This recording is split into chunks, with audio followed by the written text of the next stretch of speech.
Okay, so I wanted to talk about Rust. Now, I don't really like Rust. Let's just get that out of the way. It is annoying because people keep going on about it. I think that's the thing that annoys me the most. And I don't necessarily dislike the passion behind Rust people, but I do dislike the way that they kind of present arguments that I think are kind of cheeky and wrong. Now, one of those arguments, or one of the arguments I don't like, is that having a memory safe code automatically means your code is somehow more better or correct across the board. And the issue I have with this is that if you write a lot of C and C++ and do a lot of manual memory management, I'd say, I don't know, like you learn techniques to mitigate the mistakes, and it doesn't really become that much of a problem. Obviously, there's still bugs, which is a problem with those languages, I will admit. But even if you solve memory safety, you still have to write the rest of your program. Now, yeah, anyway. So I thought I'd give Rust a chance because maybe I'm being too negative. So what I thought of doing is taking something that I always do in C++, or not always, but something that I do in C++ that is designed to alleviate memory errors. And this is specific to games. So in games, you may have an entity, which is just an object in your world. And that entity most likely needs to be allocated up front. And it needs to be allocated probably in a custom allocator. And you do that because of performance. You don't want to allocate on the heap during runtime. And you don't really want to allocate in a way in which your entities aren't all together in memory. So the simplest way to do this would be to use a vector, right? So here I just use a vector and you push back all your entities at the beginning of the game.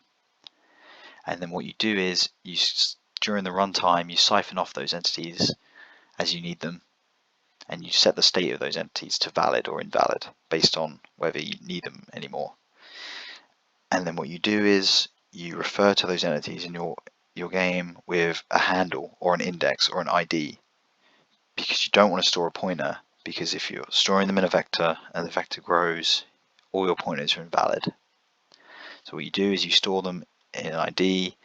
That ID can refer to the index in some way, and it also is a unique identifier for that entity.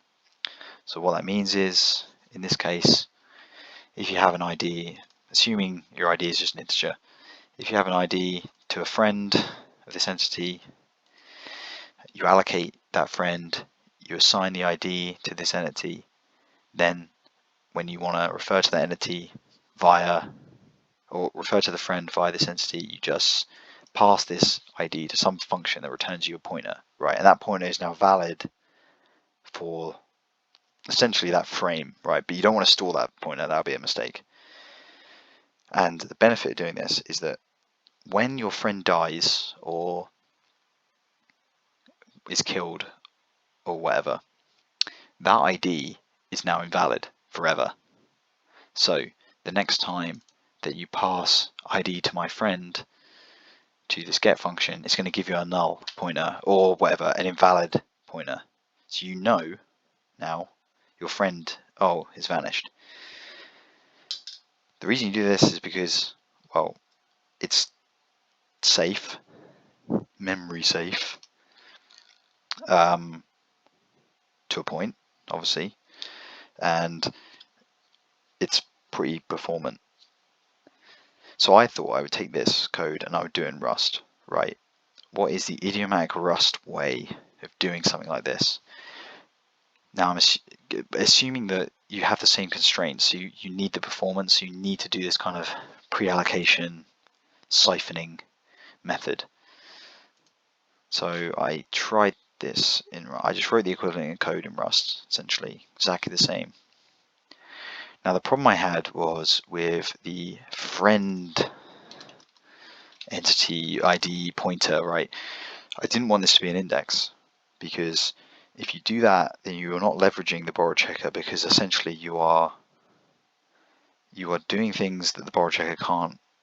Like the borrow checker can't track the lifetime of an index. It doesn't know that this points to an entity in a vector.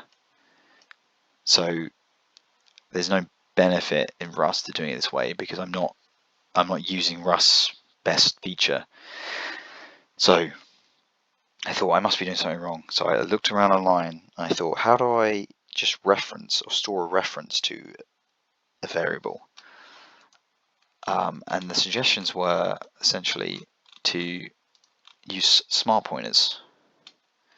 And these people don't have the exact same problem as me, so I'm not saying that they're solving this exact problem, but I'm saying that for storing a reference,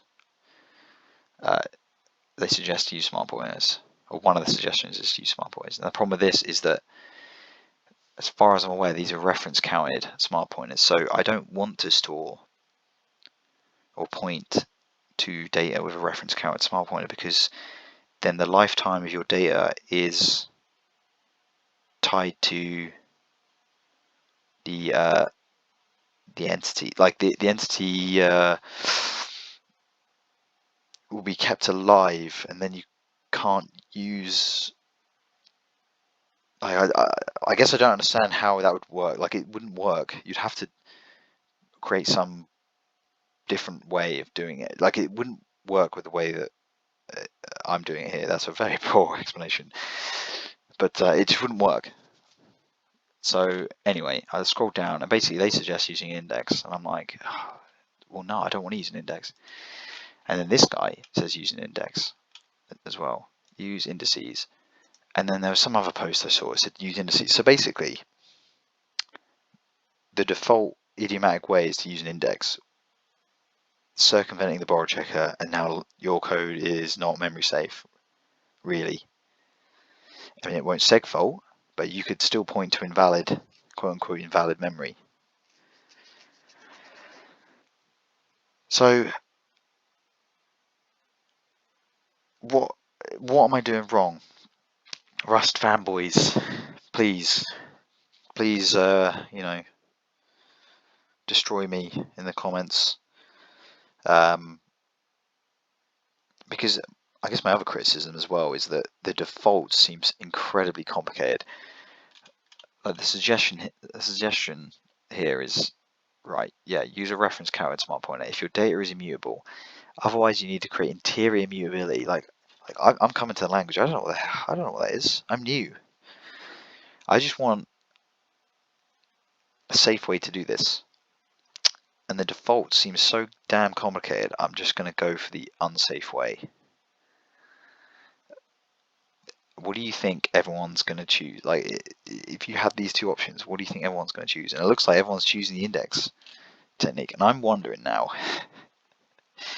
what I wonder is how much this is happening in Rust code without A, the person realizing what they're doing is circumventing the borrow checker, because that is kind of what you're doing, and because it's the easiest option. So this must be everywhere, and you won't even know. Like, imagine this is hidden in layers and layers of abstraction. Like, to me, the benefit of C++ and C way of doing things is that although you can make mistakes, it's very easy to write code where it's obvious what's happening, unless you write code like a crazy person, where you use smart pointers everywhere and crazy reference counted wrappers, and this is the problem. I think Rust wants you to write code in the modern C++ way, which is the dumb way, in my opinion. Obviously, not all of it's dumb, but I think the trend of allocating everything on a heap in little wrapped smart pointers, like, it's confusing code. It's buggy. Like, I don't know. Maybe I'm missing the point entirely. Maybe someone can tell me what I'm doing wrong. Or maybe this is just maybe the problem is this is just a bad way of writing code. Like maybe this isn't the way you should do it at all in C++ either. Maybe the way you should do it is have smart pointers everywhere and yeah, it's I'm just rambling now, but that's my issue with Rust, I think.